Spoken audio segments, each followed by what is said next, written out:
위험은 신체적 손상이나 파국적 결과를 초래할 수 있는 상태나 조건을 가리킨다.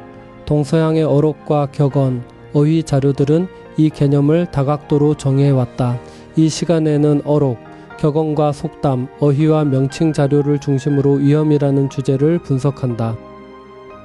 먼저 동양 어휘부터 살펴본다. 일발 인천균이라는 말이 있다. 한일, 터럭발, 끌인, 일천천, 고를균, 한 오라기 머리털로 천균이나 되는 무거운 물건을 메어 끈다는 뜻이다. 균은 고대 중국의 무게 단위로 천균은 상상하기 어려운 중량이다. 이 표현은 당나라 문인 한유의 글에서 비롯된 것으로 극도로 가느다란 것이 극도로 무거운 것을 붙들고 있는 형상으로 위태로움의 극한을 표현한다. 물리적 구조 자체가 이미 임계점에 와 있다는 뜻이다. 같은 계열의 표현으로 백척간두가 있다. 백자나되는 높은 장대 위에 올라섰다는 뜻으로 위태로움이 극도에 달하였음을 이른다. 일발 인천균이 무게의 비유라면 백척간두는 높이와 추락의 비유다. 두 표현 모두 위험의 상태를 물리적 한계 상황으로 묘사한다는 점에서 공통된다. 또 하나의 동양 어휘로 누기가 있다. 유향의 서론에서 나온 말로 바둑돌을 쌓아 올린 듯 하다는 뜻이다. 바둑돌은 하나씩 쌓을수록 균형이 불안정해지고 결국 무너지는 것은 시간의 문제다. 위험스러움을 정적인 불안정 구조로 포착한 표현이다. 논어에서 나온 위방불입이라는 말도 있다.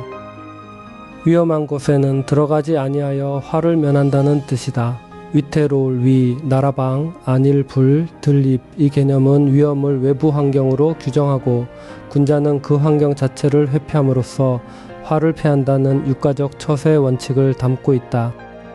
위험에 맞서는 것이 아니라 위험이 있는 장소 자체에 발을 들이지 않는다는 논리다. 서양 어록으로 넘어간다. 로마 시인 호라티우스는 이렇게 말했다. 인간은 날마다 되풀이하는 일상의 위험에는 그리 주의하지 않는다. 이 문장은 위험인식의 심리적 왜곡을 지적한다. 인간은 낯선 위험에는 예민하게 반응하지만 반복되는 위험에는 감각이 무뎌진다. 습관화된 위험은 위험으로 인식되지 않는다는 것이다. 이는 위험 관리에서 가장 치명적인 맹점이다. 아우구스티누스는 위험의 내부적 원천을 다음과 같이 분석했다. 사람은 두 방면에서부터 위험에 빠진다. 하나는 희망이요. 다른 하나는 절망이다. 외부 환경이 아니라 내면의 심리 상태가 위험의 근원이라는 진단이다. 과도한 희망은 현실을 외면하게 만들고 절망은 판단력을 마비시킨다. 두 극단 모두 인간을 위험에 노출시킨다는 구조적 분석이다. 신약 성서에는 이런 구절이 있다. 내가 너희를 보냄이 양을 이리 가운데 보냄과 같다. 이 문장은 위험 상황을 양과 이리의 대비로 제시한다. 보내진 자는 연약하고 맞이하는 환경은 적대적이다. 여기서 위험은 사명과 동반되는 조건으로 제시된다. 에프만은 위험을 능력 개발의 조건으로 보았다. 위험은 모든 위대한 마음의 숫돌이다.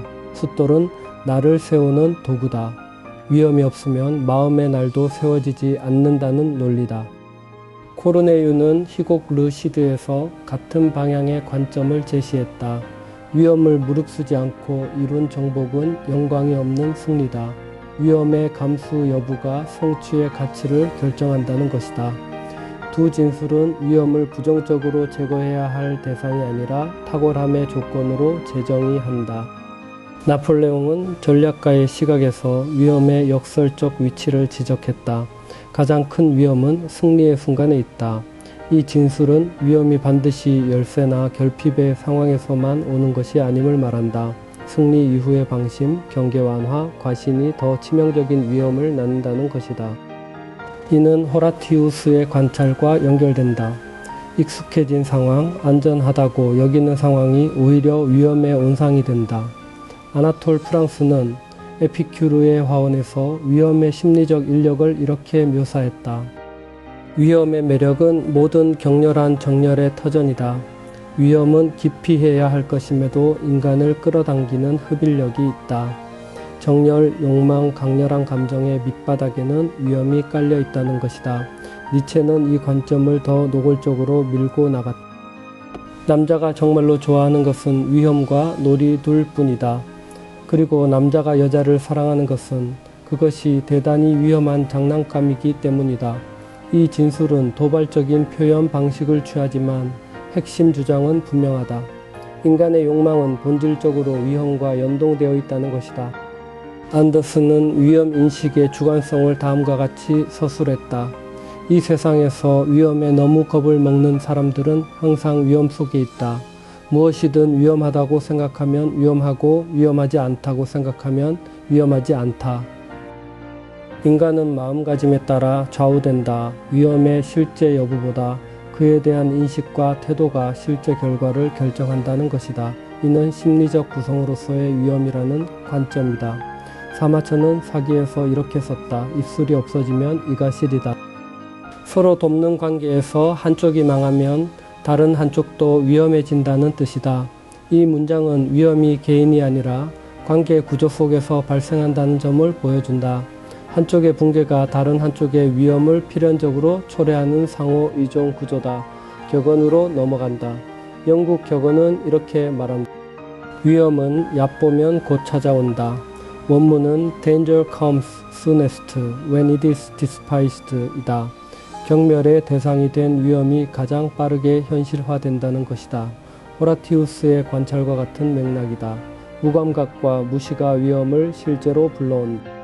라트비아 격언은 시간의 논리로 위험을 다룬다. 위험 앞의 충고는 술, 위험 뒤의 충고는 빈 술잔, 위험이 오기 전에 충고는 효과가 있지만 위험이 지나간 뒤의 충고는 아무 쓸모가 없다는 뜻이다. 조언의 가치는 타이밍에 달려있다. 한국 속담에는 두 가지가 있다. 덜미에 사자밥을 짊어졌다는 말은 죽느냐 사느냐에 크게 위험한 일에 부닥쳤다는 뜻이다. 사자는 저승사자를 가리키며 그 밥이 이미 등에 얹혔다는 것은 죽음의 경계에 이미 들어선 상태를 의미한다. 3살 난 아이 물가에 놓은 것 같다는 속담은 위태위태하여 마음이 놓이지 않는다는 말이다. 당사자가 위험을 인식하지 못하는 상태에서 외부의 시선이 그 위험을 보고 있는 구도다. 두 속담 모두 위험의 임박성을 일상의 이미지로 전달한다. 위험은 단일한 개념이 아니다. 외부 환경의 조건이기도 하고 내면 심리의 산물이기도 하며 관계 구조의 취약점이기도 하다. 동양은 일발인천균, 백척간두, 위방불입이라는 표현으로 위험의 형태와 대응 원칙을 정밀하게 정의했다. 서양의 어록과 격언은 위험을 공포의 대상으로만 보지 않고 인간 욕망과 성취의 조건으로 읽었다. 나폴레옹의 말은 이 주제를 가장 압축적으로 보여준다. 가장 큰 위험은 승리의 순간에 있다. 위험은 결핍과 위기의 자리에만 있지 않다. 안전하다고 믿는 바로 그 순간의 위험은 이미 시작되어 있다. 동양은 위험을 회피의 대상으로, 서양은 욕망과 성취의 조건으로 읽었다.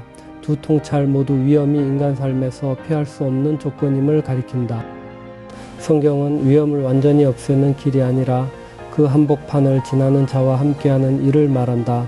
시편 46편 1절은 이렇게 기록한다. 하나님은 우리의 피난처시요 힘이시니 환난 중에 만날 큰 도움이시라.